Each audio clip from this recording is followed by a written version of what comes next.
everybody. Welcome. Y'all know what time it is, man, to the On the Hunt podcast show where we're here. Rain, sleet, or snow, blowout, victory formation, whatever.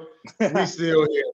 And no matter what, y'all know what it is, man. I got my guys with me, man. I got our guy Freaky E up there. Got that cool slick back going. All right, we see you, E. We got everybody's favorite merchandiser. They got that man Bobby Bless on that side. And then What's we going got our on? guy back. We got our big fella back. The guy who puts it down for the fellas in the trenches, that boy Reggie Reg. So, Bobby, how you feeling, dog? Man, I'm good, brother. How about you, man? You doing good? I'm Hey, here. I was messed up on Sunday. I went to bed early.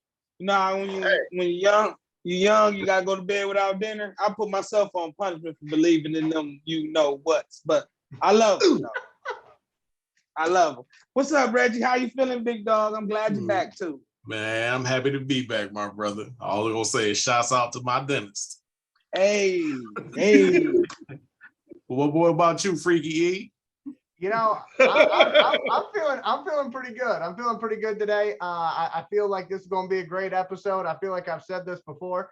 Inside joke. Anyway, we do have a ton of great things happening in this episode. I believe this is episode number 11. So first, I got to start off with a huge thank you to you. If you're watching this video, we do this for you. Yes, we would probably be talking about the Lions anyway, but we put all this effort in for you. So thank you for taking a look at the art that we create, because I'm a firm believer that this is art that we're doing here, because there's a lot of hard work that goes into this. So thank you for showing up and watching. If you're new here, thank you. And if you're new here, we do stuff that not a lot of other podcasts do, and that is we give away some serious merchandise.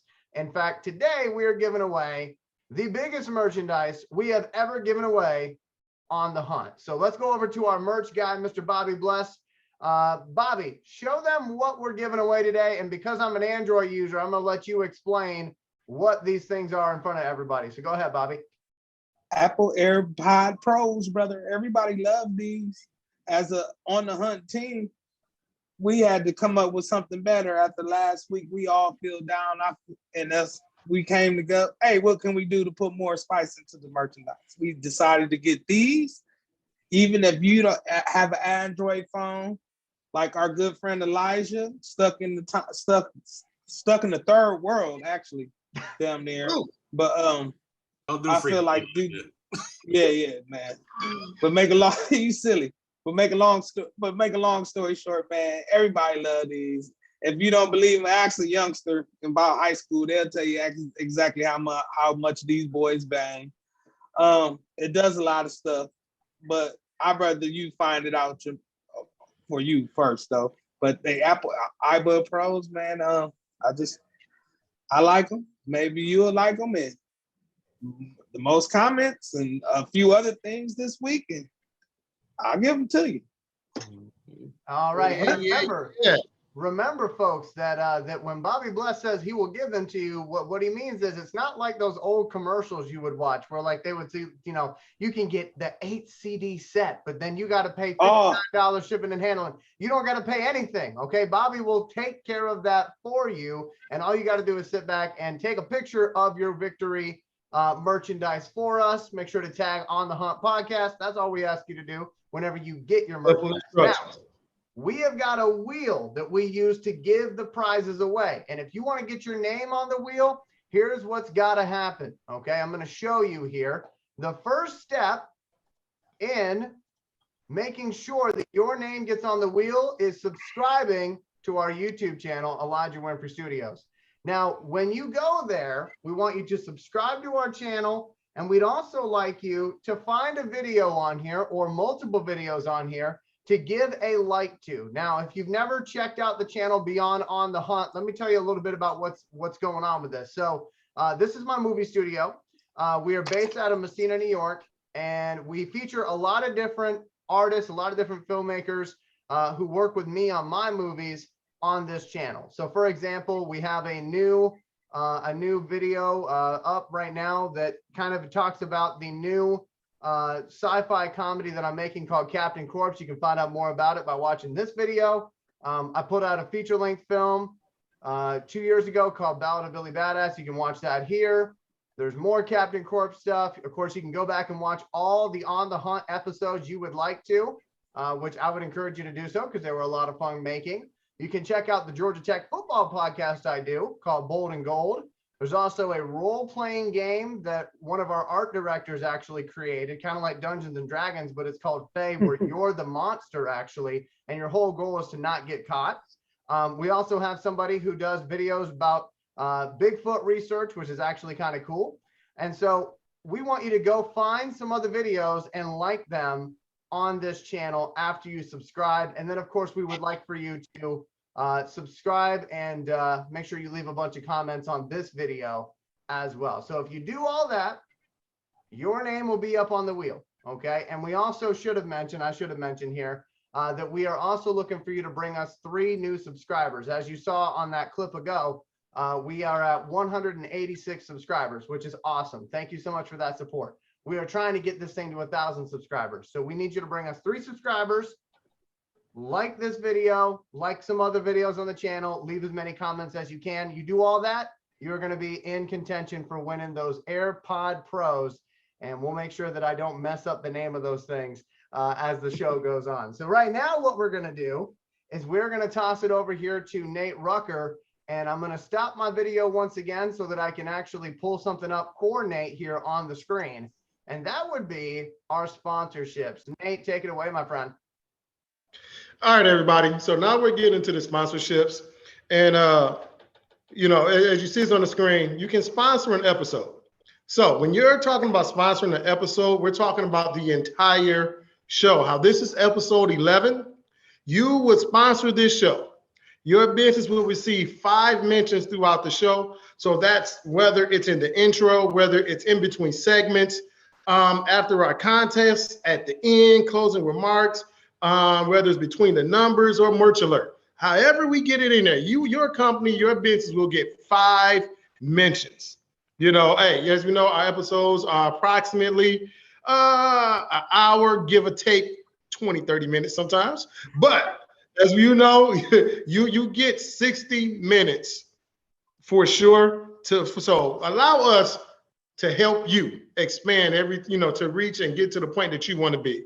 So episodes are going to be shared on our YouTube channel. We have over 100 subscribers, and our Facebook has over 3,000 members. So again, if you want to get out there, you want your brand out there, you want your business out there. Hey, again, let us help you. This is the best thing. Now to appear on the show, it's $80 an episode. That's super, where you get up on this panel, you get one of these nice, beautiful luxury boxes that Elijah has up here for us. So, hey, you'll be right here with us, Then you can also sponsor a segment. Now, sponsoring a segment is whether it's, again, it could be Merch Alert, it could be Feast or Famine, it can be Inside the Den, it can be the On the Hunt Prospect Recap, whatever it may be. Whatever your favorite segment is, you can sponsor that.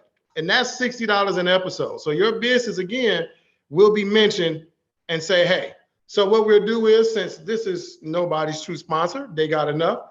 So I would say, hey, today's episode is sponsored by my drink of choice, Hennessy.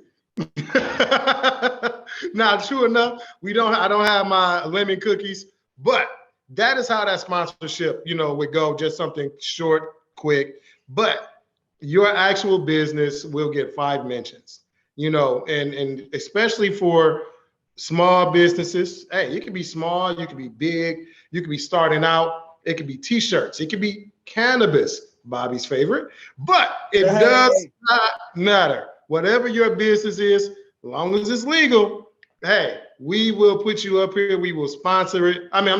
We will mention it. You will sponsor the show, hey, and it will reach more people probably than you think.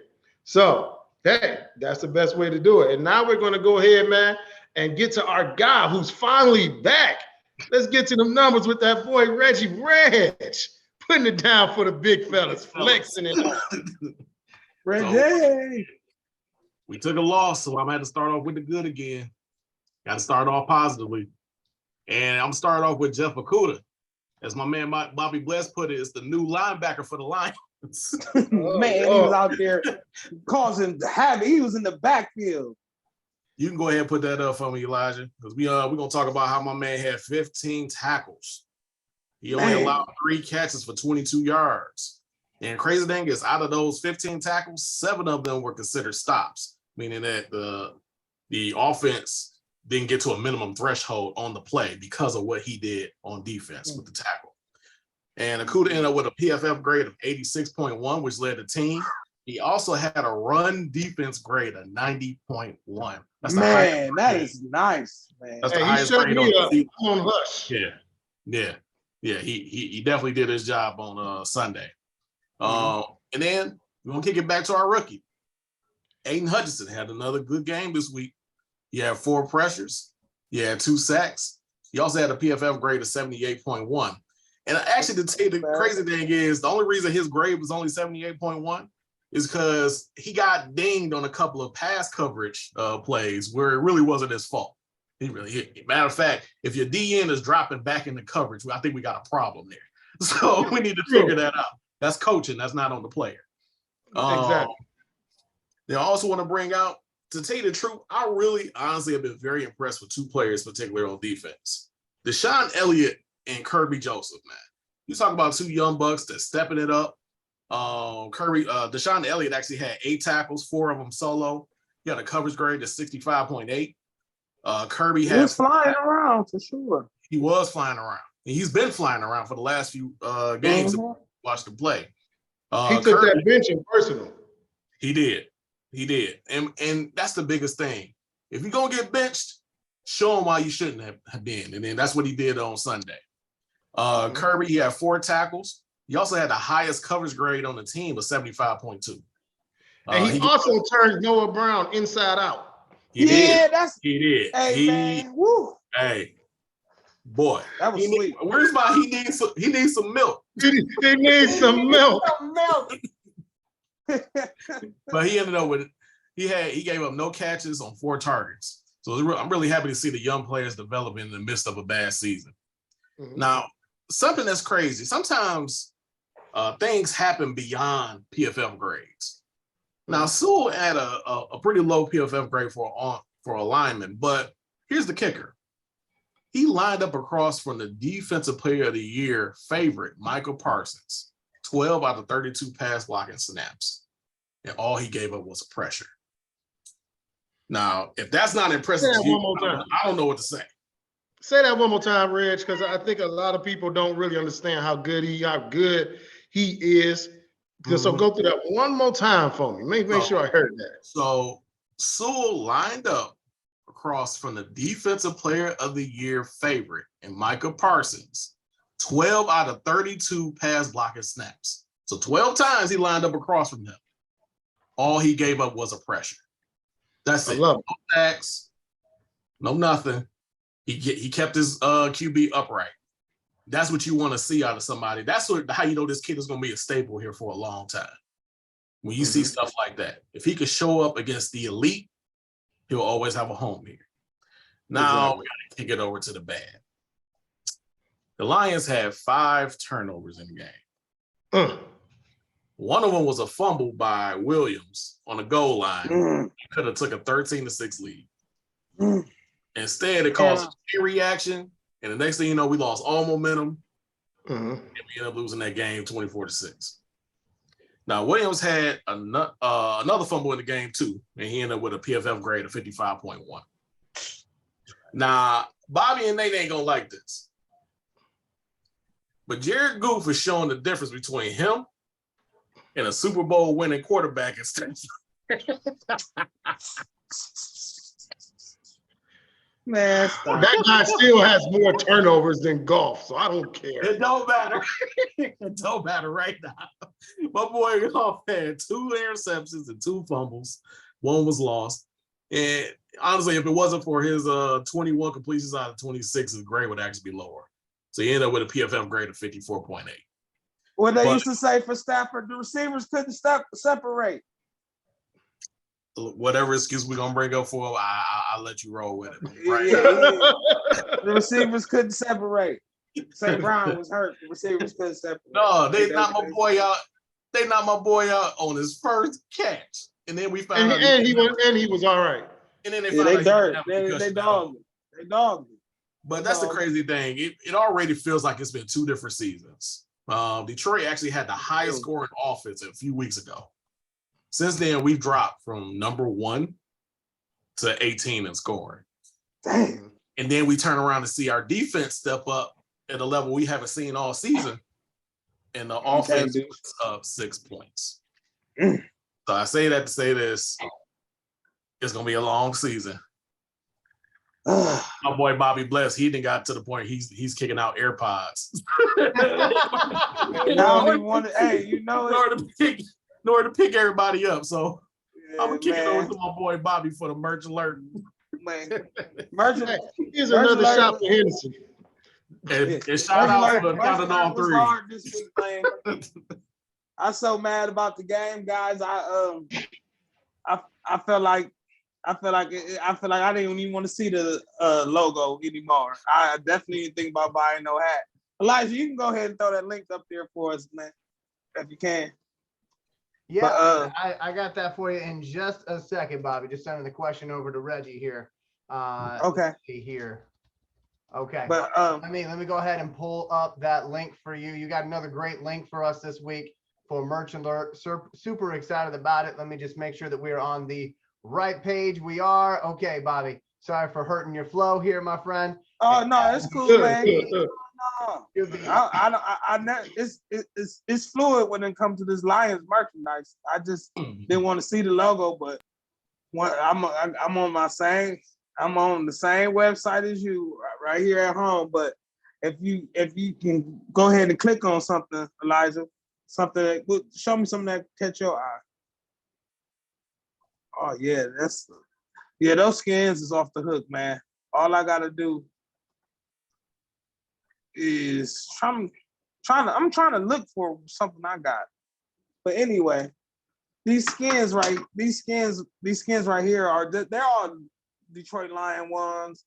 You know, ain't nothing like showing your real loyalty with your cell phone or your computer saying Detroit Lions. I got a whole bunch of stuff that say Detroit Lions, and skinit.com is one of the sources I go to, especially when I wanted to look like a Trill Lions fan. And I'm going through this. I want to embarrass myself in public while I'm working. Man, hey, when you work at Walmart, you ain't got time to even be worried about that for real, because it's already on there. Like, shoot, you work at Walmart and you a Lions fan, so people listen. You got enough nut jobs in there as it is. Hey, man, the nut jobs, it ain't always the workers. I tell you that, man. I wasn't talking about them. Oh man, for real. Man, somebody got mad today because they stuff came too early. I'm like, okay, I don't understand what's the problem. But yeah, I'm soon here. I'll probably be trying to get me a PlayStation 5 or something. And I sent Elijah a picture of it, man. I like to deck out my stuff through skinit.com. I even got like controllers and stuff that say Detroit Lions on there. Okay, so here's the question. So how does the skinning work, Bobby? Yeah, it comes with it come with 3D tape if you anything hip to that, the 3D sticker, and it's shaped like a controller, so you can. Hey Elijah, if you can kick it back to me for a minute before I can show them. This is my PS4 controller, but you got different parts. You got different parts to it. It's kind of tedious, though. I'm not gonna even lie. You got to really love it and take your time to do it, though, because you can just get stuff all off track. But I think I did pretty decent. But I put in our group chat. Yeah, I put in our group chat earlier today the picture of my whole PlayStation 4 with that all decked out and stuff. Of course, my wife got her Xbox all decked out in Packers, so she just tried to be as opposite as we do. But I play both. I play both though, so So I think we know which one you rage quit on though. Oh, shoot, man. Dude, I'll be mad, man. Shoot, man. But my wife pretty good at the damn football game, Madden. So it's kind of I'll be going back and forth with her, but sometimes. But that's what she do, play with the damn Packers. You telling me that you actually, out of all these people, sit here telling us that your wife be whooping on the game. No, I don't play her no more. I don't even play it no more. Oh, Bobby needs some milk. No, she got me a couple times, man. I ain't gonna even lie. She cheated. But man, no, man, because when I win, man, when I win, man, it affect the household, man. So it affect the household. I got other shit to. Yeah, I got to live here, man. So are you playing peacemaker now? You keeping the peace? Hell yeah. So, happy life, huh? Let her win. Hell yeah. Yeah, because it could be a lot of reasons why I don't have fun in this not because of this damn video game. But anyway, if you get my drift, I know we got older people watching, but we do got some youngsters. But if I was you guys, just like Nate said, make sure if you're happy wife, happy life. But back to these skins. Yeah, man. I get them from my cell phones and whatnot. It's just an easy way to let everybody know what kind of fan you are. Because, like, if you pull up somewhere and you got a Detroit Lions computer, it's gonna turn some heads. I always just like picture stuff, and I would be thinking like, damn, how would that look if I put a little Lions logo on it, man? And Skinny.com helped me do it all the time, man. Because like I said, man, they done got a lot of my money, and they probably gonna get some more. But you guys should try it out too. So Bobby, looking at these prices, they're pretty affordable from what I know, brother. I know. I guess one of my questions would be, because I'm sure this is something that folks would probably be asking, how durable are these things? Like, for example, like, because I know it's like kind of like a sticker. So when you put that on your laptop, you put that on the back of your phone. Yeah. Will it stay there or will it be affected? No, it's on there. Like, I don't know. I sent you a picture of the one I got now in my group chat. Okay. In our group chat. And I done had that thing for 3 years and it still looks brand new. But of course, I got my PS4 in a position where it don't move much. So of course, it wouldn't be that much wear and tear. But that dang on thing, that 3M tape does stick good. I don't have to worry about a lot of peeling and tape loosening up. That's why it's important to take your time with that 3M tape, because pretty much once you put it down, it's hard to pull it back up. So it might. I think it took me a controller maybe 10 minutes to make sure I do it right, not quick and fast. You know what I mean? But the 3M tape is pretty durable, and I think 3M been around for almost 100 years or so. So I'm pretty sure that they're the top of the market, because I remember when I was working in the factory younger, 3M stuff used to seem to be the name. Yeah, there you go, right there. Yeah. That's Bobby's PS4. Yeah, but she about to go in retirement here soon, man. But that does show a good example of these things, and they are super cool, because like you've always said, Bobby, you know, it's nice to be able to have little things in your life that show how much of a fan you are. It doesn't always have to be a jersey or a hat, although we do love both. It can be something like this. What are hats? I haven't had a hat since I know. the Commanders game. What the hell is a hat? What is that? Anyway, yeah, man, this 3M stuff, it's good stuff. Skinit.com, man. What you would do pretty much is put what you got in there. You might want to put your iPhone in there, or you might want to, and the iPhone would be good to connect to these earbud pros. But in another world though, you can just always show your real fandom, man, when them look like them little knickknacks. That's what it's all about, man. Even down to the keychains, but because anybody can go to the store and buy a hat, but you gotta be a special kind of what if you want your valve stem covers to be Lions logo on it. You know what I mean? So that's the kind of fan I am. Even though when they make me mad, I think sometimes I use this internet shopping to get me happy about them again. Okay, you gonna be broke by making, brother. Yeah, man. I know, man. It's looking ugly. Elijah, you know what? Elijah, you know what? Let's quit talking about the Detroit Lions stuff I got. Let's talk about some Detroit Lions fan winning this. That's right. Yeah, we're giving away some AirPod Pros today. As you can see, Bobby is holding those up for you. Bobby, I'm gonna have you put those as close to your face as possible so we can get a good, there we go. Perfect. So again, AirPod Pros, that's what we're giving away today. Here is how you win them. I'm gonna try to do a better job explaining this than I did earlier. So bear with me. Hey, the team love you guys though. The team love you guys. That's why we had to make sure we show it, man. Even though we lost, we got to come up with something to make us happy, man. And nothing like this will do. What about them rules, Elijah? I'm sorry, brother. You're good. So here's how you win them today, all right?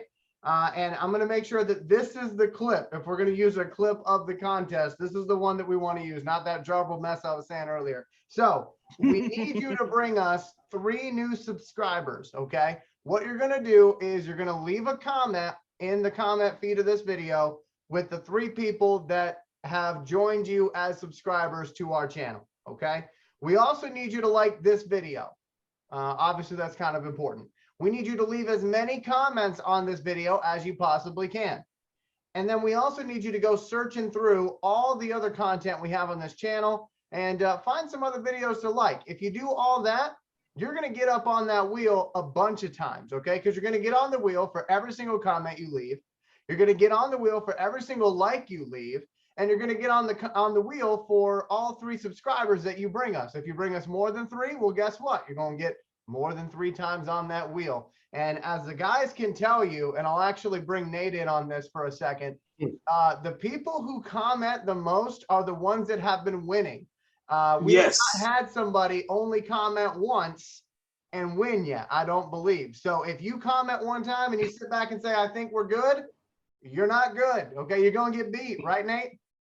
Yeah, you're going to get beat. Like I said, like one guy last week, the last one we just did, he was like, Jason won.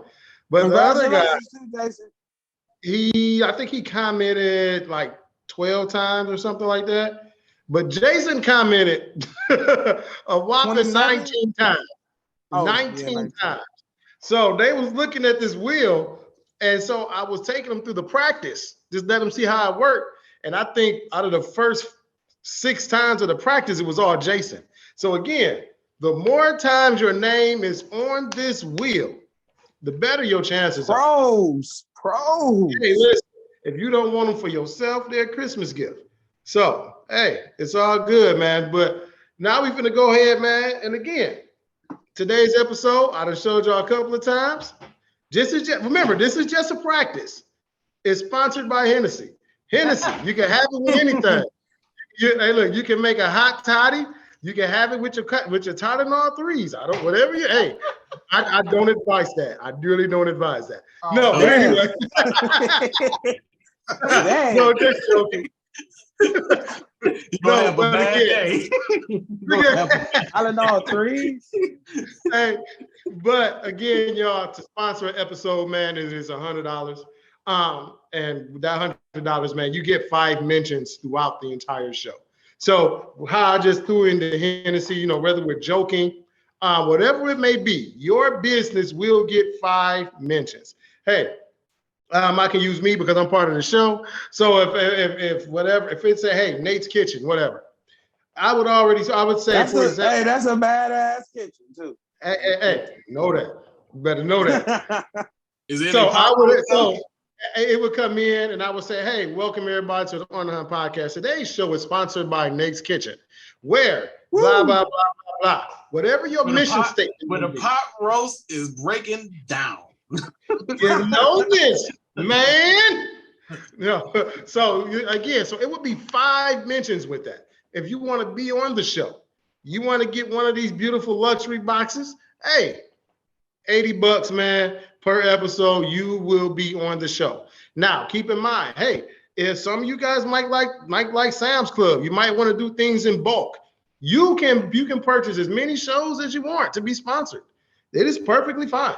Yeah, you can purchase as many episodes as you like. If you want to purchase as many segments as you like, it is perfectly fine. Now, when we get into the segments, that is $60 per segment.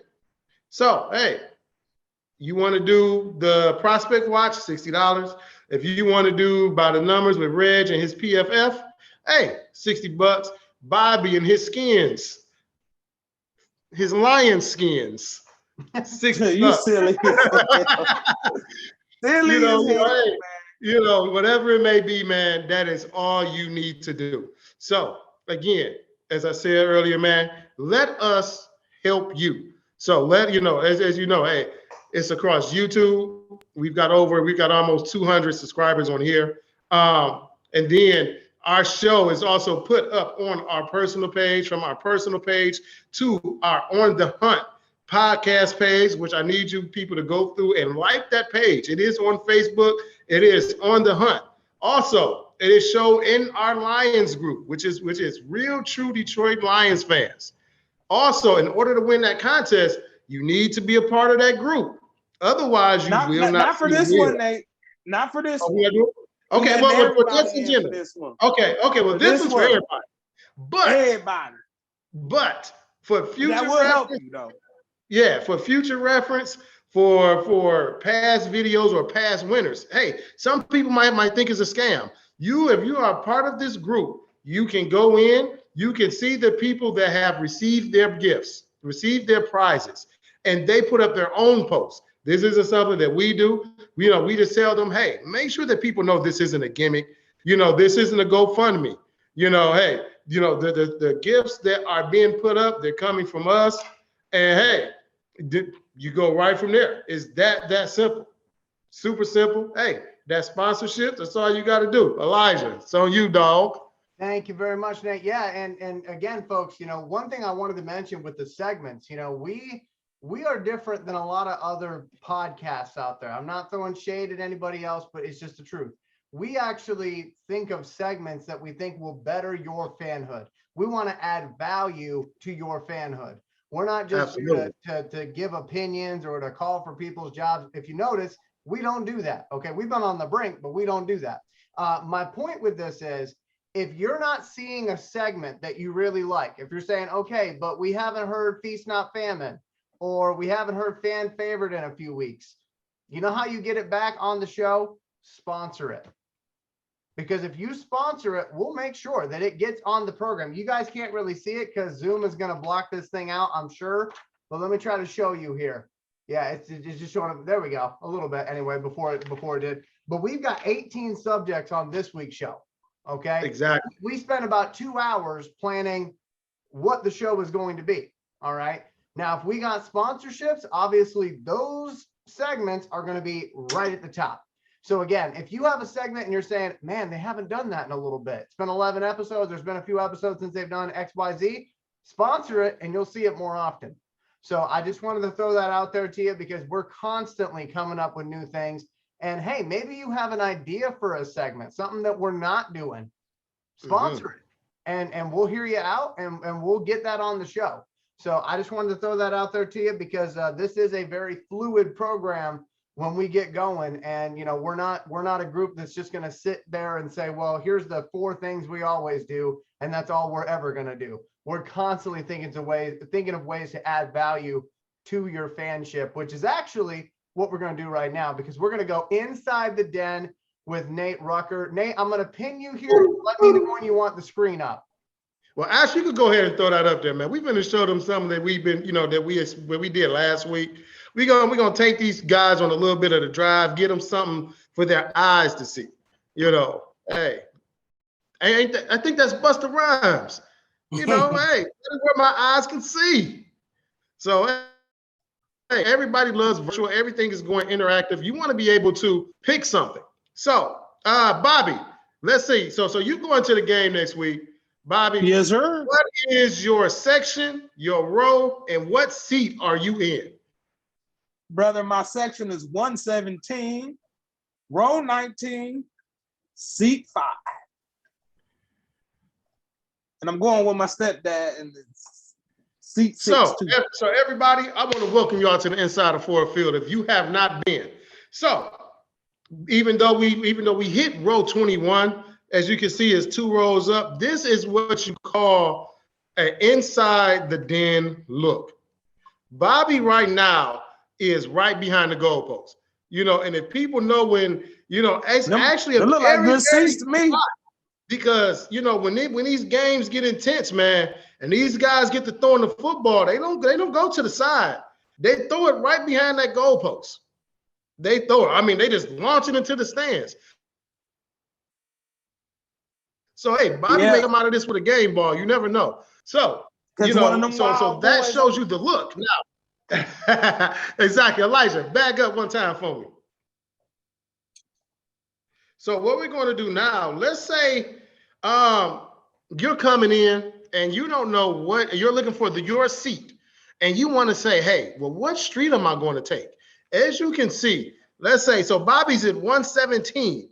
So I'm writing this down, Nate. I'm writing this down. Right. Nate. So Bobby can come up off the freeway and he can take Saint Antoine. Saint Antoine has an entrance and an exit there, which is exactly where Bobby's seat is, which to me, that is what you call great seating. You know, if you can find the parking right there, you know, there's, as we showed last week, there's so many different parking areas. But to me, one of the worst things is parking. Let's say Bobby's in 117 and he parks on the right side of the map, which is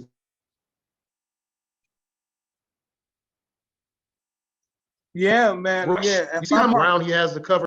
Yeah. You see what I'm saying? So you want to get into the stadium. You want to get to your seat as fast as possible, and so that you can get your drink, you can get your food, you might want to get your souvenirs. So all these things are super important. So this is why I wanted to show this. Hey, here's the streets that are wrapped around Ford Field. You can find your section. And so that can tell you what side or what street to find parking on. To me, you can't beat that. To me, that is dope. Now, here's the thing though. If you're one of the people who like to try to, as I've been telling people, get them discount prices, getting there later on during the game or right before the game start to get for that cheaper price, guess what? Those parking spots 9 times out of 10 are not going to be there. Actually, 10 times out of 10, they're not going to be there. So, hey, you may get cheap tickets at a cheaper price, but if Bobby's at 117 and he wants to park on St. Antoine, he might not want to wait till a minute and 30 seconds before kickoff. So, again, everybody, make sure, hey, make sure you get your tickets. You can use this. You can find out where you are.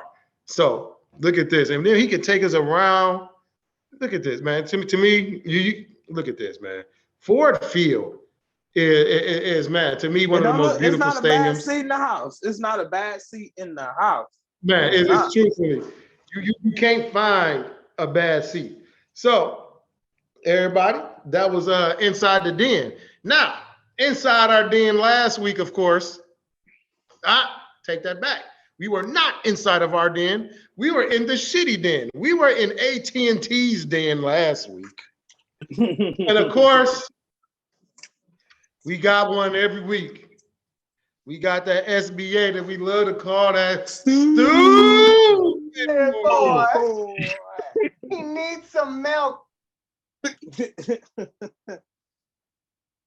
Unfortunately, Reg gave us a hint of our Stupid Boi Award, man. In the game that we was close, even though Jamal Williams fumbled, you know, on the goal line, we could have went in a half, leading 13-6. It didn't happen that way. The game was still close. But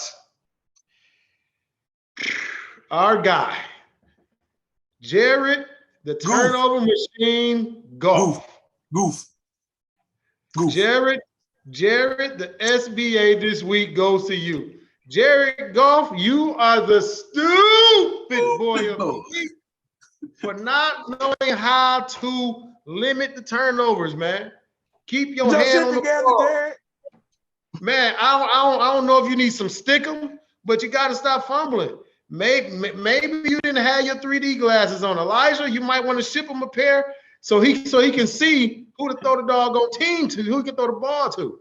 Because some of this crap he was doing, man, I'm like, dog, what are you doing? Again, you sure he not colorblind? Man, listen. Hey, there is no color in football. Look at that.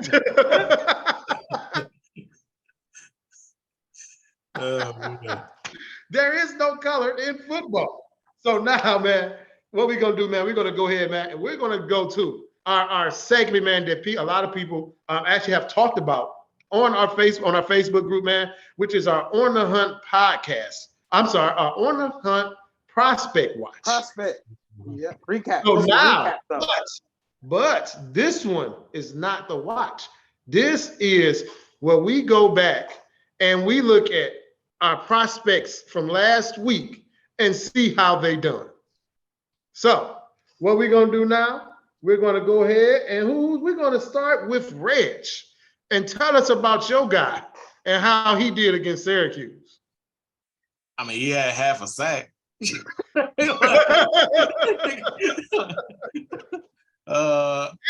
mean he pinched him. He pinched him. I mean, he pinched him. He pinched him just a little bit. But you know what? And it's not about just the game. It's all about what he does overall. And honestly, I was looking at his total stats on the season. Despite him only having a tackle last game, he's still second on the team in total tackles. He has 32 tackles on the season. My boy Trenton Simpson. He has 15 assists as well. He actually leads the team in stops. So that just shows you my man is he's a headhunter. That's the best way to put it. And especially on that defense, because he's got that, because including him, they've got two other guys going in the first round. Mm-hmm. So that definitely says a lot. Yeah, it definitely says a lot about him. He's got 2 sacks on the season as well. I would say he's pretty good in coverage as well. They say he got a 64.3 receiving percentage, so it's not like that's not bad. That's not bad. He's not getting blitzed and nothing like that. Like he just giving it up. But you know, he's a guy that we could really use. I'm actually getting a text talking about when is the next episode. You got to tune in. You got to tune in and watch. But I mean, this is one of those players that we could definitely see the talent. We could definitely use the talent. I don't know if we want to keep using Jeff Okudah at linebacker. No, I don't think that's gonna work. No, so I don't think that's gonna work. Yeah, but he was ready though. He was ready. I commend him being ready, but that can't be what it is. So I don't think he could be. I think he'll be a really worthwhile prospect for us to look at. So Nate, I know you had Antonio Johnson on your docket. So how did you do last week? Well, as you know.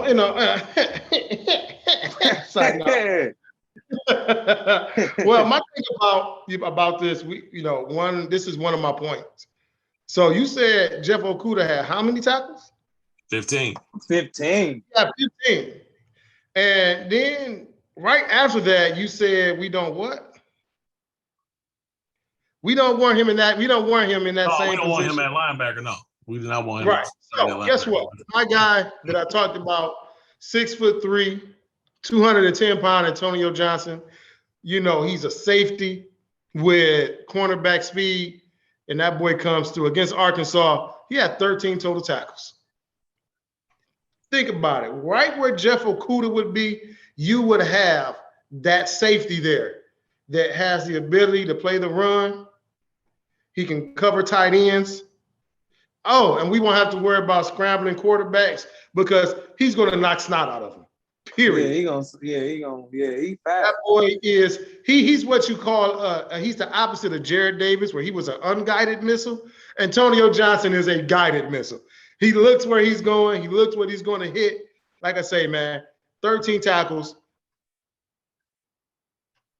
2 passes defended. You know, you can't miss that, man. So for me, in this 4-2-5, whether they stay 4-2-5, 4-3, whatever they want to do, you want to have a guy with range. You want to have a guy that's going to make it easier for everybody else, and that's going to be a leader. You know, you can't never have too much talent and too many alphas on one team, especially on that defensive side of the ball. You want that. You want to have Jeff Okudah, who's coming to his own now, to worry about his job, worry about his assignment, worry about shutting down the opposite corner, not screen passes, not sweeps, not pulling guards. You don't want to have your now who's coming into his own as your best corner worrying about offensive linemen. Because if people know, that was the reason one of the best corners said he didn't tackle. Deion said, "I'm not tackling. You don't pay me to tackle. Yeah, you pay me to catch the ball." So that business decision. Exactly. So, Rob, man, how'd your guy do, man? Well, no, Sewell, he ain't really making noise, but they was in the shootout last week with UCLA. They end up winning. He had 5 total tackles, 3 of them solo. He's not really making a splash, so it's starting to fall your way, Nate. Like you was, schooling me like you always do. It looked like he definitely not in the first round. He might be a late first rounder. That'd probably be his high ceiling right now. But they're still 6-1. The only time they lost is to Nate boys down in Georgia. That's their only L so far. So they still in contention for that pack. Was it Pac-12 now, or they calling it 10 because 2 of them leaving? They still 12. Okay, whatever. But whatever. What the conference championship? It looked. I just, my main thing with him is the pedigree from his brother. 6'2", 253. I think that's good. I'm interested in seeing him in coverage. As of right now, he haven't registered any pass deflections or interceptions or nothing. So he probably getting thrown on. So I just want to see him as the games get more tighter, as their season keeps going. Maybe I'll see more flashes out of him as these games get bigger. But as of right now, looking at the Lions' predicament, I don't see him as a first round guy for us. But I do see him as the second round guy. But there's always room to improve. We still got longer in the season, like I said. So pretty much we just gotta wait and see with this guy. And hopefully next week when I'm coming on here, I'll be super bragging about him taking one all the way or something. So no, you my boy. What you got on yours, man? Okay, so what I have on mine is just a big old bowl of disappointment. That's what I got. So I was so angry at this game on Thursday. Reggie wasn't here last week, so the player that I had to spotlight was Charlie Thomas, linebacker from Georgia Tech. And I thought, going into that Thursday night football game, hosting Virginia, that was an opportunity for my boys to kind of show up on the big screen and do something fantastic. Well, not to turn this into a Georgia Tech podcast, but our starting quarterback goes down second or third drive of the game. He's out. We have to put in a backup quarterback who's never played this season, and it just kind of went downhill. But the one thing I will say, Georgia Tech lost that game. I believe the final score of that was 16-9. So that should give you some perspective of what that His defense defense is. playing well though. They Their defense. Yeah, I know. played They as had good to. as they possibly could. They tried to carry that quarterback, man. They tried to carry him. They tried to. And the thing is with Charlie Thomas, shortly after our starting quarterback went down, Charlie Thomas got his hand caught between two helmets, which is never good. He stayed in the game, which I was impressed with because I would have already been at home with my mama trying to find some peas or something. But trying to get some milk. Yeah, exactly. So he did have a decent game though, stats wise, as I was looking it up here. He had 6 solo tackles in this game. He assisted with 3 other tackles for a total of 9. He had 2 tackles for loss as well. But again, with that injury, he was not able to go out there and really be that much of a factor in coverage or getting receptions. Can I add something in for you, brother? Yeah, sure. Out of those 9 tackles, he did have 8 stops. Yeah. Dang. 8 stops. So that ratio is insane. Yeah. So I mean, there you go. That's that numbers guy. He backs you up. Hey, yeah, man. and I appreciate the backup as well, because like I said, going into tonight's episode, I was trying to figure out what can I say about Charlie Thomas that I haven't already said. And so here's what I'm going to say. Moving forward, I would still keep an eye on Charlie Thomas because he plays for a defense that is highly underrated right now. And this defense, I mean, I should probably mention this because I would be stupid not to.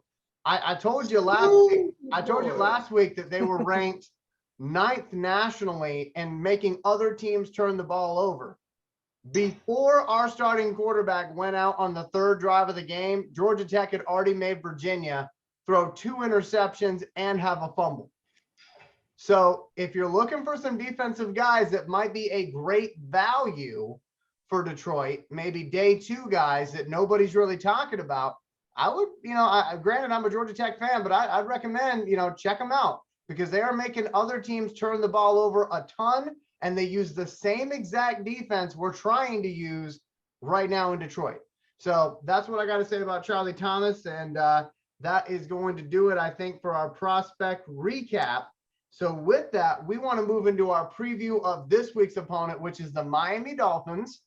And I'm going to turn it over here to Mr. Reggie, who is going to put it down for the big fellas. So, Reggie, give us your preview of the offensive and defensive lines for both squads. So this is a crazy situation because once again, we have an opportunity that we can capitalize on. So when it comes to the Miami Dolphins, you probably didn't notice, but they are dead last in pass blocking. Dead last. They've given up 15 sacks total across 3 quarterbacks. And man, they got everybody concussion looking all stupid because they can't block. Look, I had to reevaluate it because I'm sitting there like, it might not just been, on the NFL about what happened with Tua. It's got to be on his O-line too. Get my man hit like this. This is ridiculous.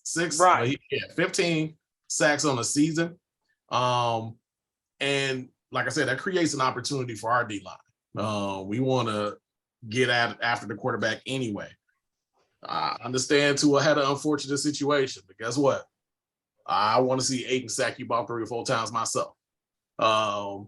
And to tell you the truth, we got to watch out for it too, because they got quite a few dudes on their defensive line that can get after it too. It's specifically Phillips. The boy's a beast. I'm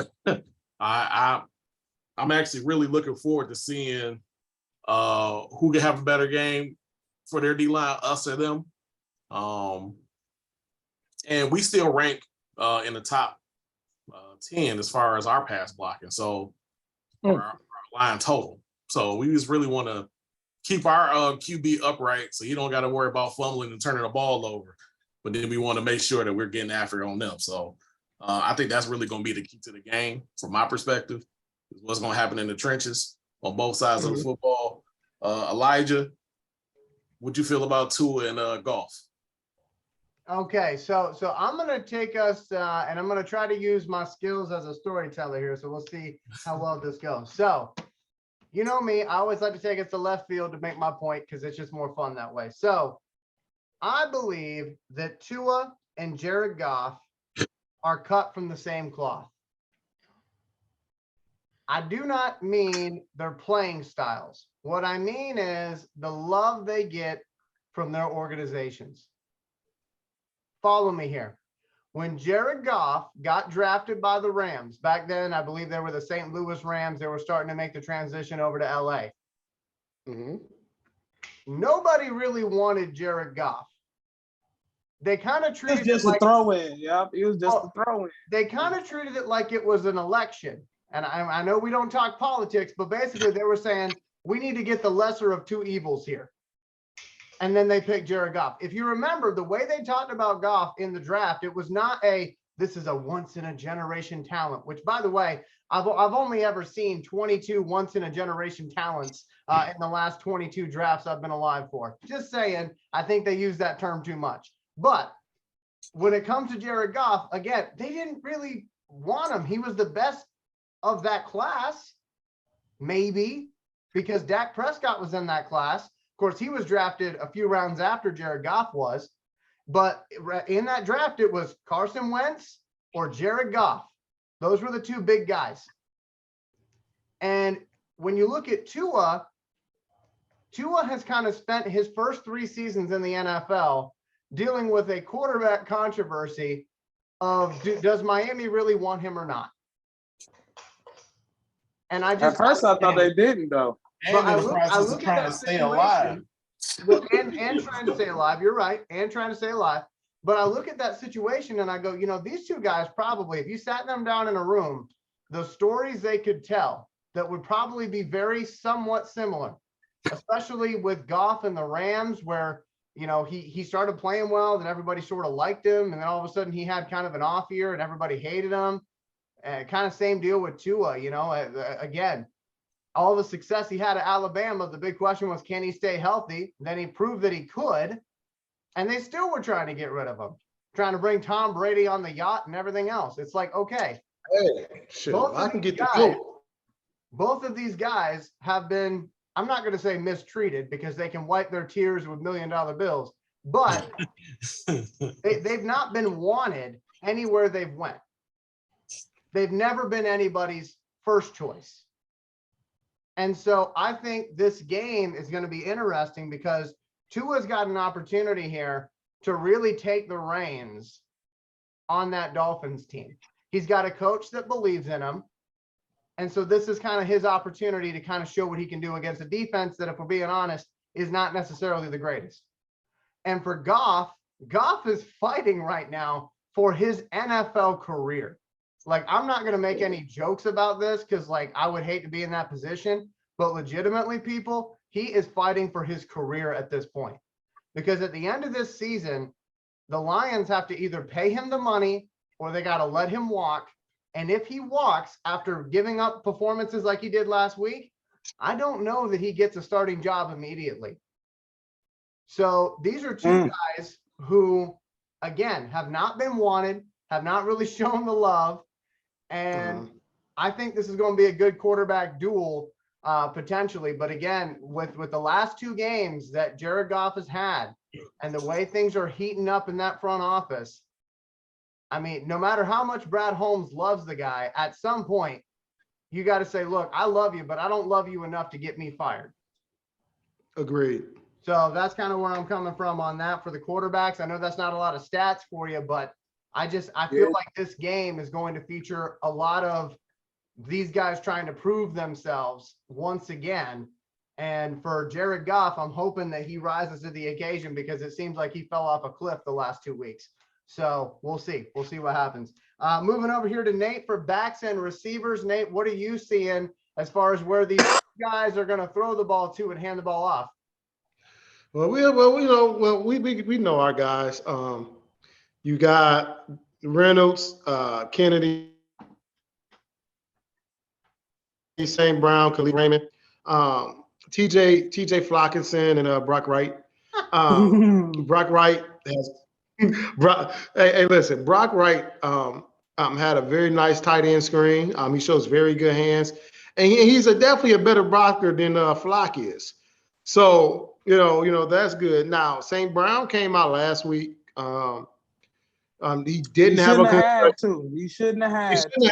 have, but due to Tua. Elijah's boy, he put his head down probably to shake the cobweb up or whatnot. They took him right into the tent. He wasn't allowed to return. There's also have been rumblings that DeAndre Swift will make a return, which is going to be huge. Hopefully, his shoulder and everything is okay. Because again, um, Jamal Williams, the last two games, he had a very big game against New England, being the number one back, getting those carries up. And then against Dallas, being the number one guy, but then he also fumbled twice. And so what you've seen with him is he's a true one-trick pony. It's, hey, I just got to run straight. There is no wiggle. There's no waggle. There's no elusiveness. Have great vision either. When Why he he does, dance like that then? Why can't he dance and can't go laterally? hey, well, listen, hey, I can't do that. I gotta stop. I gotta remember. It's still is a PG show because, as we know, your dance and rhythm ain't truly about your vision. It's all about your hips. You know what it is? You know what it is? It's the Shakira thing, man. His hips are lying. I wasn't gonna do it, but there you go. So now, we know what we got, but here's the interesting part, though. Tua has arguably the fastest running back in all the NFL, and Raheem Mostert. Oh yeah. He has Raheem Mostert, and he also has Chase Edmonds. Chase Edmonds is another guy that came over from Arizona, and then they still have Miles Gaskins. Yeah. So Miami has a lot of guys that can do the same thing. For instance, Mostert has 388 yards on the ground. Chase Edmonds has 186. Miles Gaskin really hasn't got into the running game, but Mostert has his longest run is 25. Edmonds' longest run is 28, but they're still pass catchers, and he has Chase Edmonds, Raheem Mostert, Jalen Waddle, Tyreek the Cheetah Hill, and then he also has, I think, was going to be a big problem for us, is actually it's going to show where we're transitioning to in Mike Gesicki. Oh yeah. Mike is going to be, tight ends. And so we're going to have to see, what they've done. Now, as far as him spreading the ball around, Jalen Waddle has 621 yards receiving. In front of him, Tyreek Hill has 773. Mike Gesicki has 200. But Jalen Waddle and Mike Gesicki both have the most touchdowns on the team. They're tied for the lead with 3 apiece. Chase Edmonds and Tyreek Hill both have 2. And out of these guys are fast. Can I give you a piece? Can I give you a piece, my brother? I don't know if I want none of your piece. So Tyreek Hill and Jalen Waddle, they both have an insane amount of yak yards. Very. Tyreek Hill's at 275 and Jalen Waddle's at 270. So now here's another part. Look at their average yards per completion. Waddle's at 18 and Tyreek Hill's at 13.6. On top of that, Tyreek long for the year is 65 yards. Jalen Waddle is 60. And the crazy thing about that? They flipped because remember Jalen Waddle last year, his average was like 10, and now it's all the way up to 18. And then Tyreek was all the way at like 18, 19, and he's all the way down to 13. So I thought that was unique. Right. And so here's another thing I want people to understand is that Jalen Waddle, for their 40 times, you have 3, 4.3 and lower guys. 3 of them. As we said last week, Tyreek Hill ran 100 meters in under 10 seconds. Dang. Jalen Waddle ran the 100-yard meters in under 10 seconds. That's Raheem Olympic speed. Ran the 100-yard dash in under 10 seconds. So this is why it is very important that guys have to be sound. Our safeties most likely, in this 4-2-5, they're going to have to play deep. That safety is going to have to play deep. And then they're going to have to look out for these drop passes and these screens because each one of their backs catch out of the backfield very well. So that's key. Bobby, what you got, dog, with them linebackers, man, in them corners? Yeah, man. You know, with Jared Goff being a turnover machine right now, I'm kind of worried for him. You know, Xavier Howard ain't no slouch out there on the corner, man. Full disclosure, my stepdad, he's a Dolphins fan, man, and most of what I know about them is through him.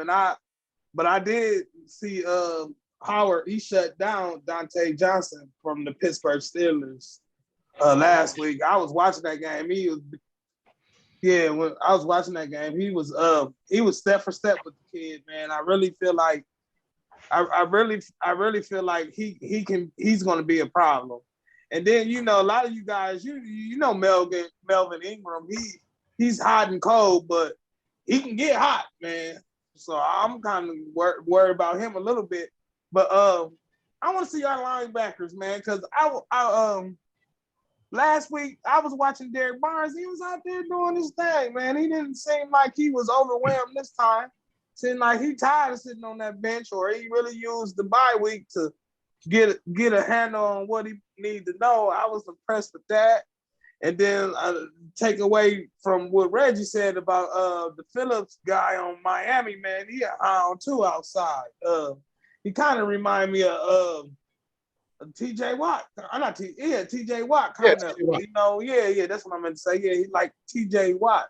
I'm real interested to see how we're going to protect him. I think that's going to be on my guy Sewell's side. So I'm hoping that him and Deck, because they move him around from what I was reading. So they better bring their lunch, man.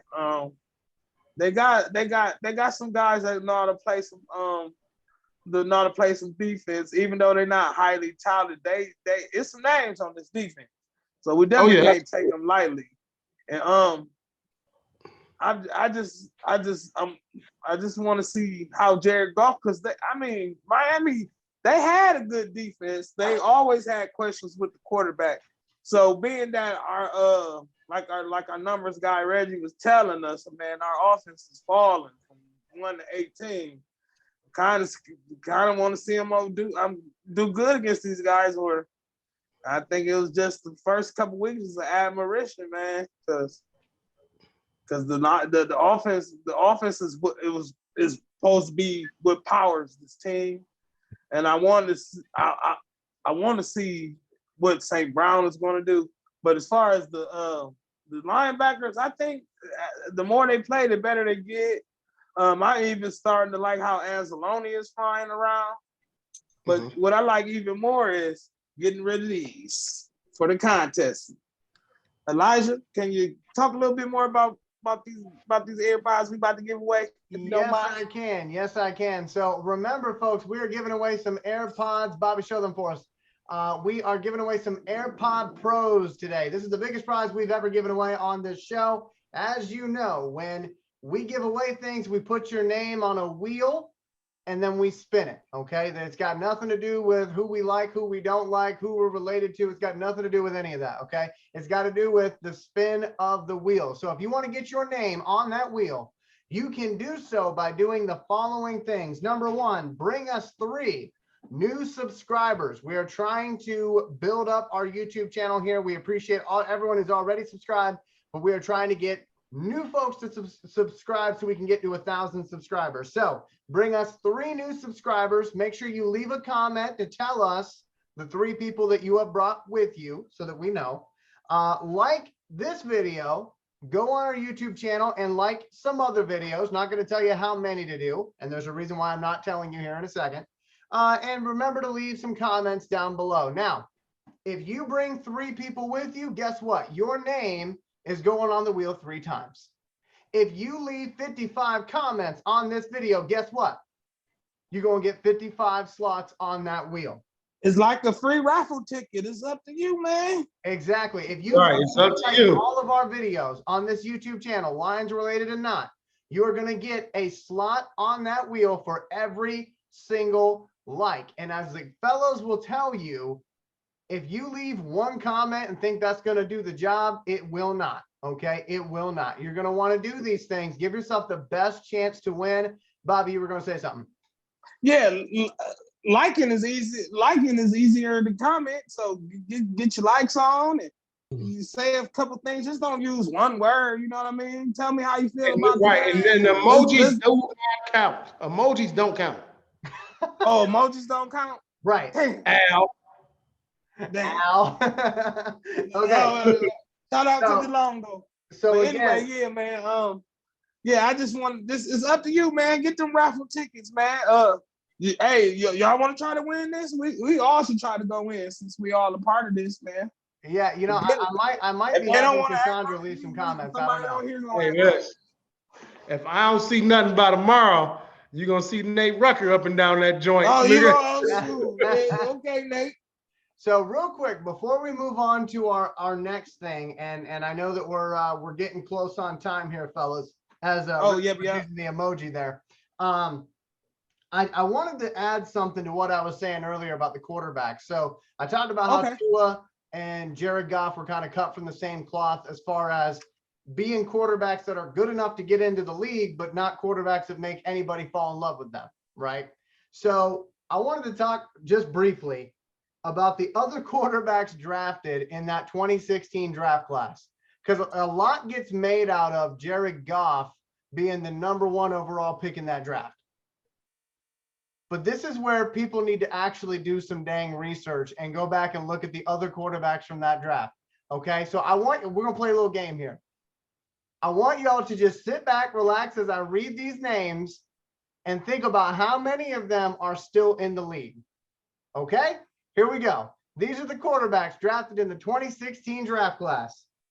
Jared Goff, Carson Wentz, Paxton Lynch, Dak Prescott, Connor Cook, Jacoby Brissett, Cody Kessler, Cardell Jones, Brandon Allen, Kevin Hogan, Jeff Driscoll, and Jake Rudock. Remember him? Yeah, poor old Jake. Michigan. Yeah, he ain't had no arm. I'm just saying. So when we talk about how Jared Goff was the #1 overall pick, #1 overall pick against what exactly? Yeah, and I'm not. Carson Wentz was good. Hey, Carson Wentz was good though at first. Yeah, he came from North Dakota.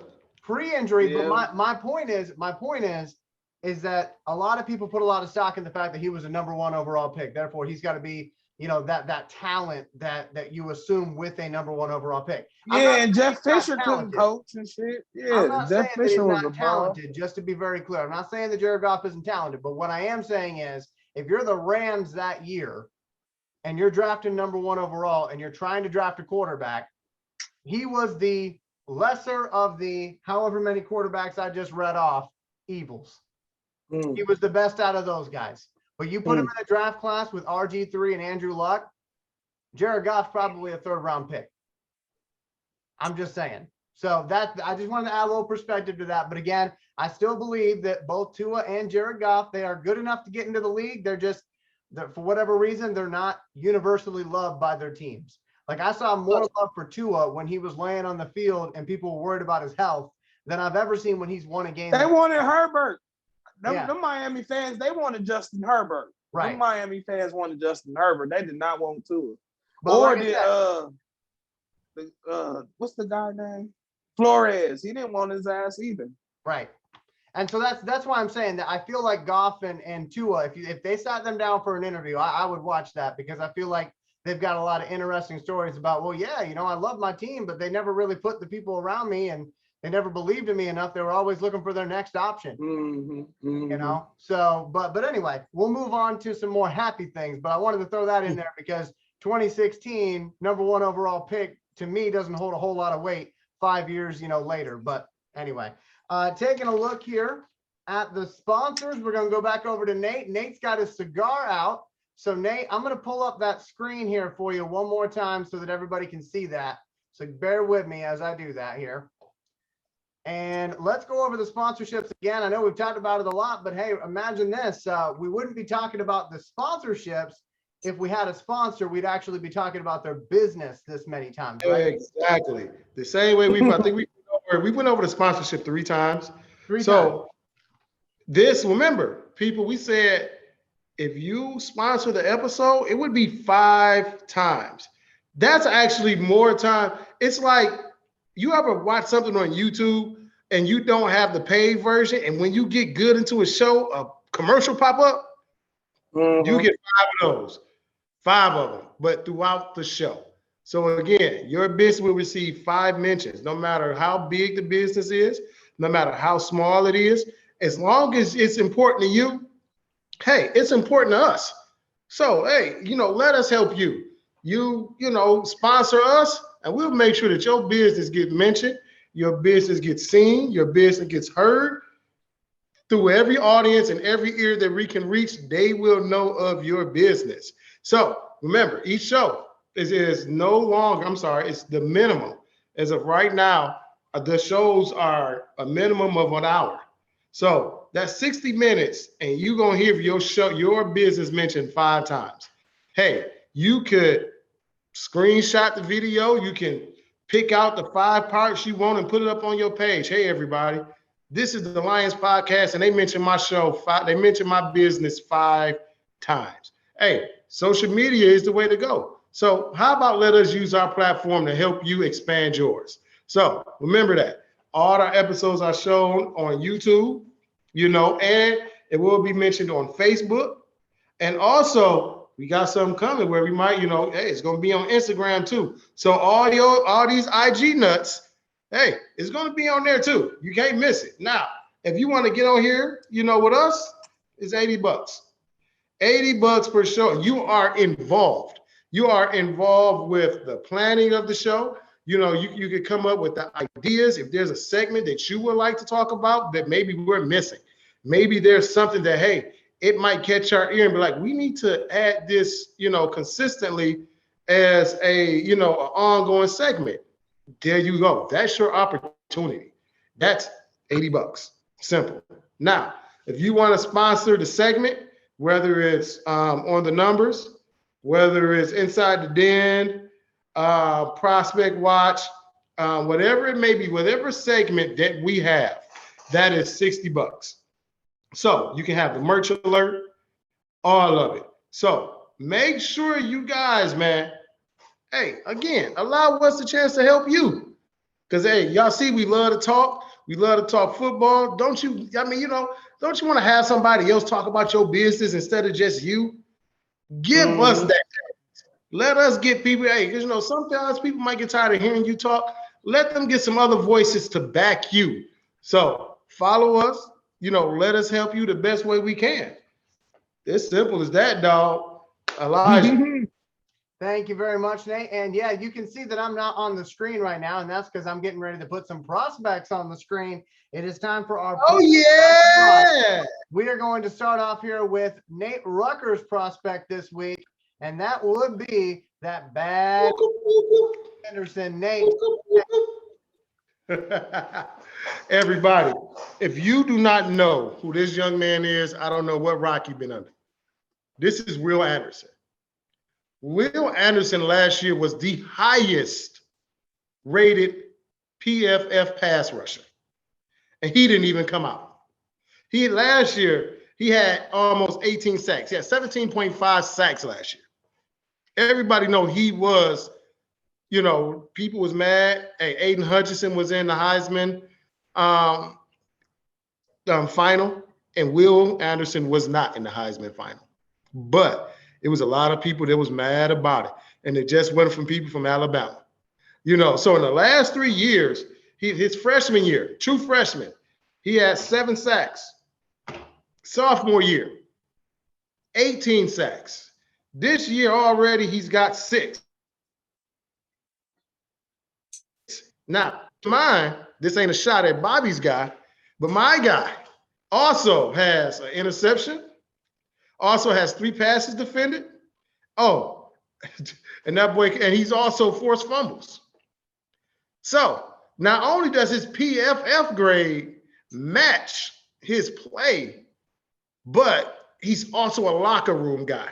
And like he's not a rah-rah guy, but he is at the same time. It's one of those do as I do, not do as I don't. You know what I mean? He's not gonna tell you, oh, rush this guy, and then he sit back and don't do it. No. If he's going to get up, man, look how he killed this guy. I'm sorry. Yeah. Watching Will Anderson, dog, he shoots the gap perfectly. He sheds blocks, whether he's in the three-point stance, whether he's standing up, and then he's nonstop. His pursuit is top-notch. And then also, man, he has excellent pass rush moves, whether it's a rip, whether it's a swim or bull rush, which is crazy for a guy his weight, but he's that physical that he has an elite bull rush as well. And it don't matter if you line him up from the outside to the inside. Everybody know the football guys from the 0 to the 5 or the 0 to the 7. Will Anderson can play every single spot, from D tackle to rush in to stand up linebacker. You know, you can put him in, you can line him up over the guard, you can run stunts with him. And then on top of that, man, he's so fast and he's such a gifted athlete that you can drop him in coverage, which is where we struggled at with Aiden Hutchinson a little bit, with him dropping in coverage, which dropped his PFF grade. You drop Will Anderson in coverage, his grade's not going to drop because he is that much of an elite athlete and he's comfortable. We're putting Aiden Hutchinson in a spot that he's not comfortable at. Most defensive ends are not comfortable in coverage or dropping back off the line. Will Anderson is the total opposite. To me, dog, especially this the national championship game, unfortunately, my guy last week, Kelly Ringo, sealed that game with a 79-yard interception return for a touchdown. So that's 2 weeks in a row, shooting it up. Let's go, let's go. But right now, we're going to go ahead and pass it over to Elijah, who has something else for you. Okay, so I have to stop sharing my screen here for just a minute because I feel a little embarrassed on that one. Nate did a great job of giving you all the details, but I realized as we were going through that Will Anderson was kind of like a side project in that video. So I apologize, Nate. I thought that was going to show just his highlights. No. Because here's the difference. Because the reason why I picked that one is because it's not a highlight video. Oh, okay. It's a highlight. It's a highlight video, but what it does, it shows every snap that he played. So he's not always going to make the play. He's not always going to make the right read. He may guess wrong. But what you're going to see, truthfully, out of all that, is you're going to see the effort and you're going to see the pursuit, even if he isn't in the play. Okay, if the play's going strong left and I'm on the right, do I just stand here or do I still try to make my way and weave through the blockers to get an assist? Or do I stop the cutback? So it's more so about showing you how in tune he is when he's on the field. He's not lackadaisical. He's not daydreaming. He stays focused. So even if he's not in the play, he's in the play. And one of the things is like Terrell Davis, when he had the migraines. And they said, listen, the play don't work if you're not on the field. So a lot of times when you have a great defensive guy like this, him being on the field can be a decoy because you can line me up on the left and they're going to run away from me. But if I call a corner blitz or if I call a razor blitz and I blitz off that right side, guess what? They're going to run right into it because of me, but I have to sell it. So that's why it's so important for me to show it that way. And that's what I wanted to want people to see his pursuit, his overall effort, and just how impactful he is. Because you can pull up a straight highlight video, and you will be in love. Like some guys, you be like, dog, wait a minute. And then you find out he didn't even get drafted. But his highlight video was so nice. Got a good cut. Got a good editor. That's all it be. So for my guy, before I get into my actual prospect, I want to go over something real quick. And this is something that has actually caught my interest as drafts have continued to go on throughout my lifetime. Now, obviously, I started watching football in 2001. I was born in 93. I'm the baby of the group. Everybody knows that. Okay. I got the baby face. But anyway, one thing that I've lived through in the draft, and I'm sure these fellows have too, is where you see certain expectations or certain molds start getting carved out, where unless you fit that mold, you can't play in this league. It used to be, if you didn't run under center plays, there was not a spot for you in this league as a quarterback. If all your college team did was run shotgun, forget about it. You're never going to be in the league. Because offensive coordinators used to try to get their players to fit their system instead of fitting their system to what best suits their players. It used to be that if you didn't have a rocket arm, you couldn't be a quarterback in this league. Peyton Manning kind of changed that, because Peyton Manning didn't have a rocket arm. He can't throw the ball 75 yards down the field, but he was accurate. Drew Brees was not 6'5", but he was able to do a lot of great things. Deadly accurate. Used to be, if a player had other interests outside of football, they would not draft him because they wanted somebody to be all about the game. But yet a few years ago, we saw Kyler Murray get drafted, and he didn't even know if he wanted to play football. Well, listen, not many people had that type of $250 million deal from baseball on the damn deck either. But I'm just saying, it's interesting how those things have kind of changed, because for all the rules that they try to create for whether these kids should be drafted or not, there's always that one player that makes you take the paper, throw it up in the sky, and forget about it. There's always that one guy that does that. Now, for me, when it comes to Ohio State quarterbacks, my rule that has been ingrained in my head is that Ohio State quarterbacks cannot make it in the NFL. That is something that I have believed for a long time. And listen, I've lived through Troy Smith, who looked fantastic in college. I've lived through Terrell Pryor. He's too little. And Terrell Pryor, obviously, you know, they said he couldn't play quarterback. I thought he did a pretty good job for Oakland when he was their guy. I don't Throwing floaters. You know, they also had JT Barrett, who didn't really work out in the NFL. May he rest in peace. And I honestly believe he would have made the most out of his Pittsburgh Steelers opportunity. But Dwayne Haskins, before he got to the Steelers, they were saying that he was a bust, which I will say the preseason before he unfortunately passed away, which is a horribly sad situation. I thought he was going to be the starting quarterback for Pittsburgh. I really did. Yeah, Urban Meyer put that label on him coming out. But you got Braxton Miller, who ended up changing positions. You got Justin Fields, who right now, I mean, obviously he's celebrating a victory over the Patriots, and I wish the best for him, but a lot of people are saying that they don't think he's going to work out. Cardell Jones was another one that they said. So my point is that, like I just said with the draft thing, there's always that one player that breaks the rule system. And so I'm going to go ahead, stop my video here, and I'm going to show you the guy who has made me change my opinion on the readiness of Ohio State quarterbacks going to the NFL. So let's go ahead and take a look here at C.J. Stroud, quarterback, Ohio State. You'll see him here on the screen, number 7 for Ohio State. This was from actually not that long ago. They played Notre Dame. And, you know, his stats kind of speak for themselves. And I'm just going to kind of let you see on tape here what he does here as he drops back to throw. Obviously, that's a kind of a bad one to start off with. But, you know, hey, sometimes bad things happen. But I know Bobby lives in Ohio. So, Bobby, what are you hearing about C.J. Stroud? Man, they love him. They can't do no wrong here. But everybody in the back of their mind know what you started out with, that most of them don't end up being worth talking about. To be honest, he ain't my cup of tea for a quarterback, but he has got better since because he started last year.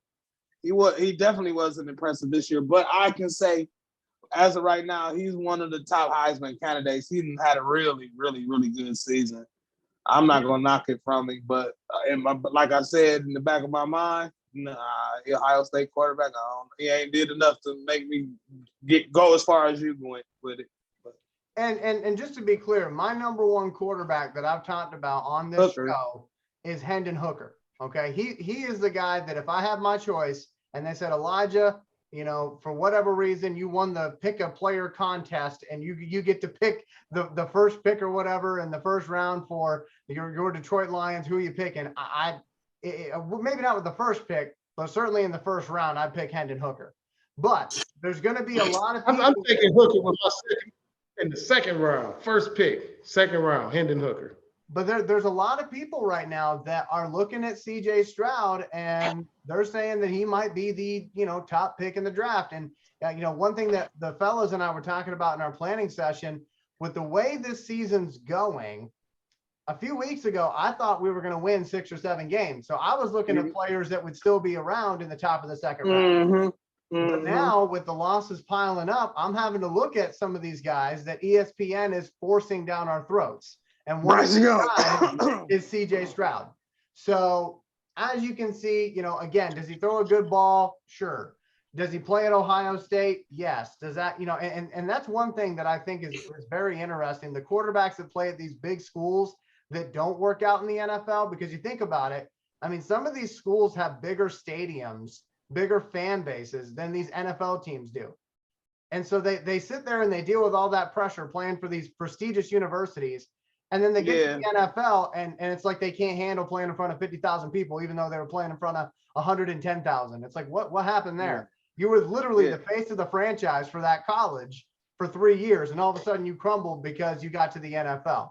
So, you know, that's always been kind of interesting to me. But for CJ Stroud, I know I haven't spoken a lot of good things about him so far, but he's a good kid though, man. He's one of those guys he's a leader. He's a leader. He's one of those guys that could end up being the Lions quarterback. And again, you're going to hear a lot about him. And obviously with the combine drills, he'll probably look absolutely gorgeous in those combine drills. Because, man, if he's the Lions quarterback, they're going to be mad as hell. They is not going to want him. So Nate, I got to ask you, because this was actually one of Nate's suggestions for quarterbacks for me to talk about. So Nate, what do you think about CJ Stroud? Well, the difference, one of the things that CJ Stroud does very well is play action. His play action, man, and his accuracy is beautiful. And he's throwing on that run. He's also very instinctive. Now, and when you think about majority of the time, when you look at the Ohio State guys that you've had at quarterback, most of them were runners, which is why, you know, Ohio State spread offense, you know, spread everybody out. Stroud is not a runner. He can run without a question. He can definitely run it, but he's also 6'3". He's 6'3". He's 200 pounds. So he has that very good arm strength, and he throws an accurate ball. So when you looking at the guys that he has, he puts the ball in places. You see them, you like that. So if you look at that one, that was a missed throw. But when he throws the ball, he throws it to where, hey, either my guy gets it or nobody gets it. I like how he escaped the rush too, man. I do. Yeah, you see what I'm saying? Like he has the wheels. Now, even when he's outside the pocket, he's accurate. And one of the guys who was a true scrambler and that was good outside the pocket, even though he didn't do it a lot, was Michael Vick. Michael Vick was deadly accurate when he was outside the pocket and actually running around with the ball. And a lot of people don't know that that's what Warren Moon did, you know, until later. That's my guy right there. Randall Cunningham were guys when they got outside the pocket, they were extremely dangerous. Jeff Garcia, extremely dangerous. So, and like I said, I hate Ohio State, but when I look at CJ Stroud, man, when you look at the ball placement and he reads the DB before if you pay attention, when he pays attention, he looks where the DB is in coverage. And so you will see a lot of back shoulder throws. You see a lot of comebacks because it's depending on where that DB is playing his wide receiver. So if he sees the play, if they're throwing a 9 route, which is basically a go or a streak, if that cornerback is right on him, he'll throw it to the back shoulder. Like that is, man, to me, and the touch is, man, you can't beat that. He's actually one of the better passers that have come out of Ohio State that they've had, except for Cardell Jones. Cardell Jones was better than him. Cardell Jones, even though he could not make it work into the NFL for whatever reason. Because Urban Meyer put that stigma on those quarterbacks that can't say defenses. Right. So, which, ironically, Cardell Jones could not read a defense. He struggled under pressure. Where C.J. Stroud, even in that game against Michigan, he was sacked, 5 times? Michigan won by 20, but he still had 2 wide receivers over 100 yards. He still had a completion percentage over 55, almost 60%. You know, he knows how to get guys the ball in the place to be effective.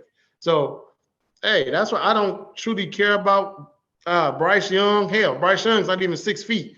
That's who I'd be pissed if they draft. Really? Okay, that's that throw right there was pretty.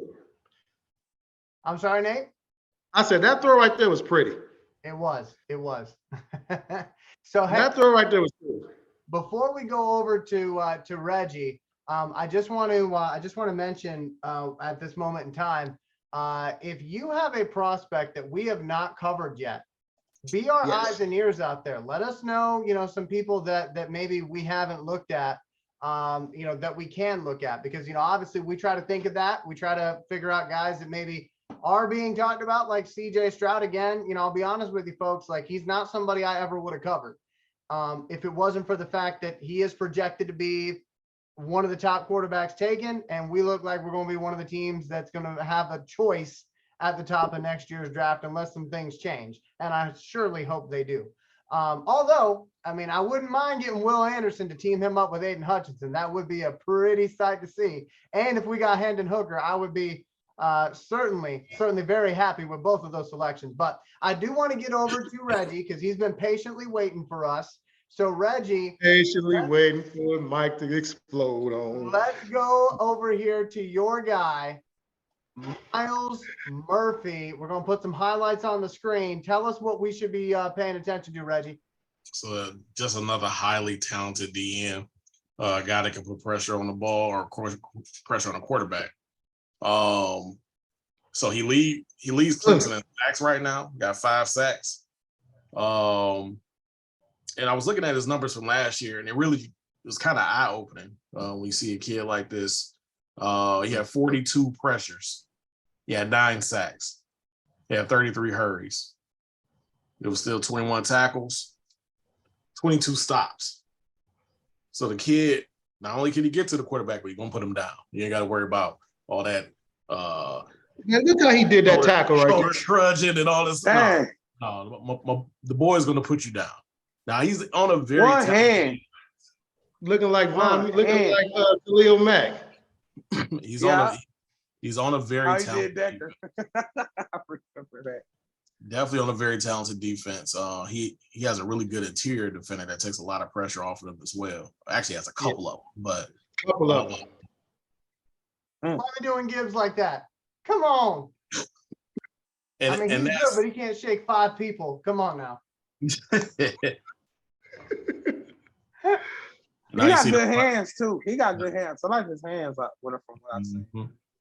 And he, of course, they're having a nose for the ball, being able to get there. That's good tackling. Or it's fumble. I like how he disengaged and he had enough sense to reach for that ball too. He did the running back like a quarterback. Swim. Yeah, and you know what? His get off is pretty good too. Yeah. I don't know if I can't really tell. I want to look at some more. But I can't really tell if he looking at the ball or he just got some other kind of key. Yeah, and he's 6'5". He's right there. Man, his burst. He took that one from me. I was debating whether to do Myles Murphy or Will Anderson, but that boy snap burst. Look at that gap shoot. Whew. Yeah, man, this get off is something nice. I bet he do a good. That shows his awareness. Yeah, he's a smart player. Reggie, that's one of those situations where you go over to the sideline and your coach is like, why didn't you run the ball? Why didn't you try to throw it downfield? And you say, Coach, I forgot how to play football just now. Because that Man. But yeah, it's just another one of those talented guys. And that's the thing. You can never have too many pass rushers. You can never have too many guys that can that are versatile on the line, that can switch up as a tackle. They know you can run stunts with them. He lined up outside too. Yeah. Oh my goodness. Yeah. With he had two hands on the ground. Yeah. So the kid is really versatile, man. And then you add him to, we hoping to see something out of Pascal. Of course, you want to see Aiden still develop. But the more guys that you got, it makes it easier. And that's why I really like how he is on Clemson, because they are a loaded defense. They got guys in different spots that can take the pressure off each other. That's what we want to emulate. But who you got, Bobby? Well, I don't got one this week, but I'm gonna let you know I'm gonna have a Toledo Rocket on there, because I was just looking on there. It's one of the guys. I think his name is, what's the kid name? Something Rose or something like that. But he made PFF all player team this week. So I'm gonna look for more into him. He's a left tackle, but just to give you some of my hometown flavor, because that when it comes to college football, that's mostly who I watch. I make sure I watch their games, and a lot of their games later in the season in the MAC conference are on Tuesdays and Wednesdays. So that definitely be a guy MAC guys we can talk about, because they play football in the middle of the week. So we'll always find time to be able to talk about them. So right now, I'm not really ready to give you my full go on Prospect Watch, but next week I'm gonna have something special in store for us guys. No worries, brother. Going to the Toledo Rocket way. No worries. So hey Nate, we doing this? We gonna do some sponsors, or we got an image on the screen from Reggie. So Reggie, you want to talk about this image real quick and then throw it to Nate? There's nothing up there. Oh, okay. My bad. I guess we don't have an image on the screen. Don't worry, that we do. Oh, there you go. It just popped up.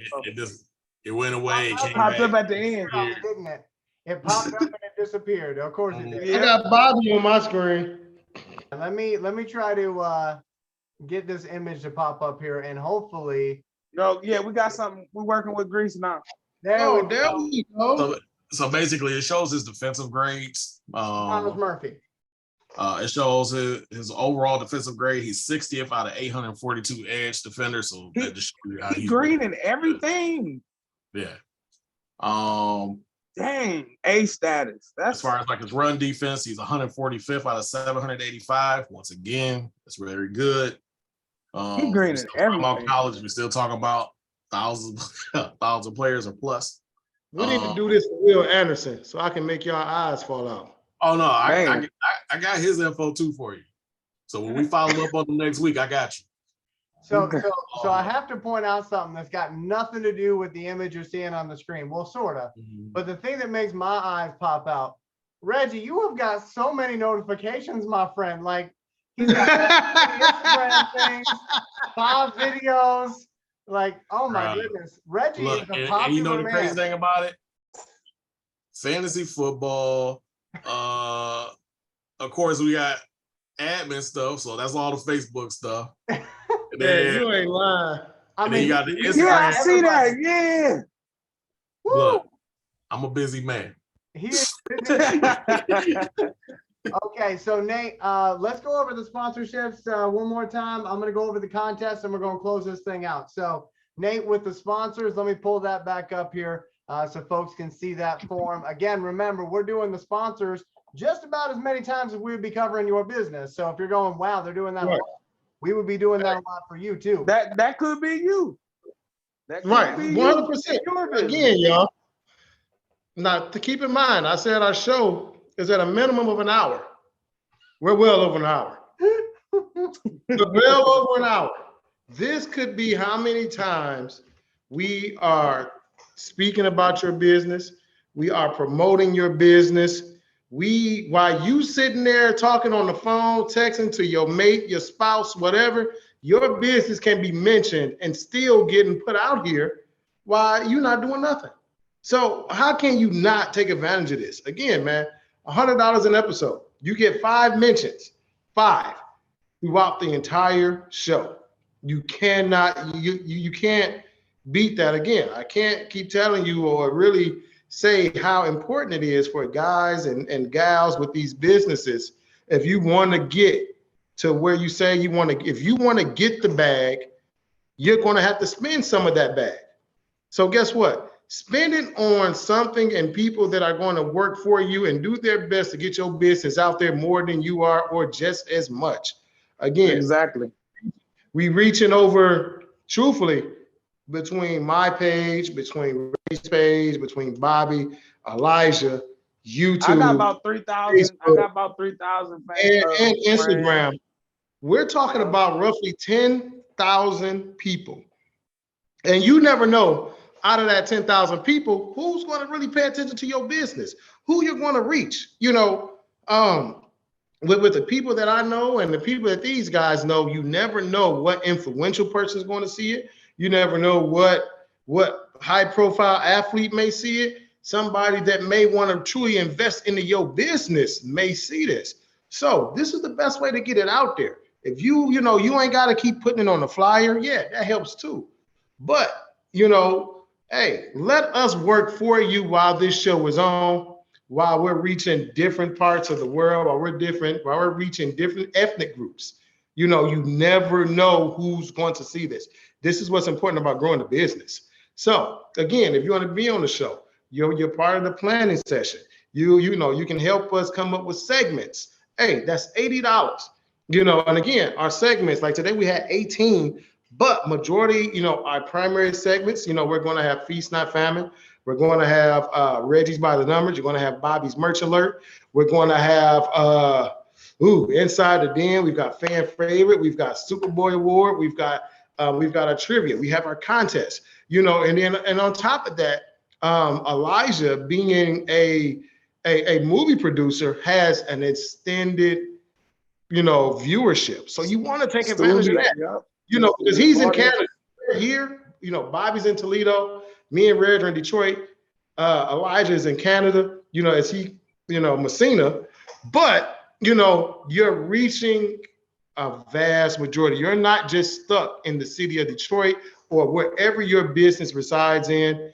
Let us use us to get your business out there. So for that segment, that's $60 per segment, man. Again, let us help you. You want people to know about you? Hey, put it out there for people. Sometimes you get tired of talking about yourself. So, it's simple. Hey, let us do it for you. I don't got no problem with saying, hey, Hennessy, Hennessy, or my cigars, whatever. But they don't get the sponsorship. Order the threes. Right. Hey, God. Trachesis, but however you want to do. But again, y'all, hey, we do this because we love to, but we're also doing this because we enjoy doing it. We enjoy people. We also enjoy helping. So let us help expand your business. Hey, let us help you get to that bag. If that's what you really want to do, if you're serious about getting it there, you want to have as many people and your business on as many tongues and and many ears as possible. So, hey, use it. Like I said, I got a couple of guys that I know. I don't know if I can throw their businesses out there. If I could, I don't know if y'all, I could throw a couple of, words out there, but we ain't going to do that. We'll talk about that during the meeting. But again, y'all, take advantage of the sponsorships, man. You can never have too many promotions, too much publicity. Use it while it's there. Elijah. Thank you very much, Nate. I appreciate that. And hey, we have got a contest going on. Haven't talked about it in a little bit. Before we close up the show, I want to make sure to talk about it again. We are giving away AirPod Pros. That's right. This is on y'all. These are way better than the AirPod amateurs. That's right. They're the AirPod Pros. Okay. So if you would like to, that was a dad. You got an Android. That was a dad. so make sure that you are following the directions of how to win them. Okay. So here's how this works. We need you to bring us 3 new subscribers. Okay. 3 new subscribers. And when you do that, okay, make sure you comment on this video who those 3 people are. That way we know. You're going to get your name on our wheel 3 times for doing that.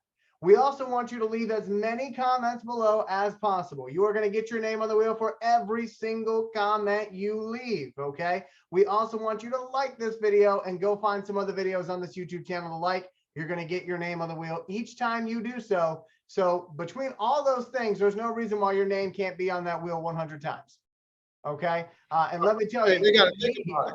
you need multiple entries to win. We have seen that over the last, I want to say, 8 episodes. I don't think typically the one with the most win.